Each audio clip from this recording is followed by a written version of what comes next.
Guys, mechanical engineer Jamie Jacob from Oklahoma State University hopes to extend the warning time for an evolving tornado from that 13 minutes to an hour or more.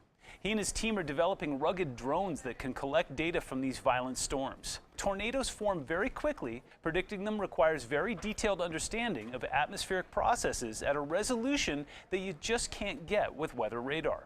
In the future, Jacob envisions meteorologists flying drone swarms into severe weather to measure the temperature, pressure, and wind velocity at specific points throughout the storm. This information could indicate whether a thunderstorm is likely to turn into a tornado, and storm chasers could collect all this data from a safe distance. So it's not flying into the tornado per se, but flying into a supercell before the tornado forms. The real questions meteorologists want are, well, why does one supercell form a tornado and another does not? And when a tornado forms, why does one turn into an EF5 that lasts 40 minutes and one that turns into an EF4 and then lasts only a few minutes? Or, one doesn't turn into a tornado at all. Storm chasers currently use sensor packages that can collect data from inside the storm, but these tools are limited.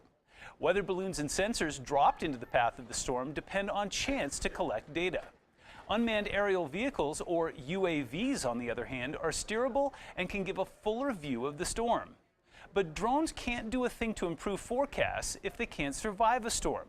Jacob's team is developing UAVs that can withstand rain, hail, and winds of up to 120 miles an hour.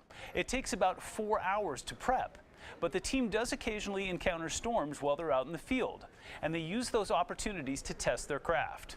Other times they're met with crashing computers, miscalibrated sensors, or drone flying restrictions that limit their data collection. Reporting in studio, I'm Storm Tracker 13's Mike Everett.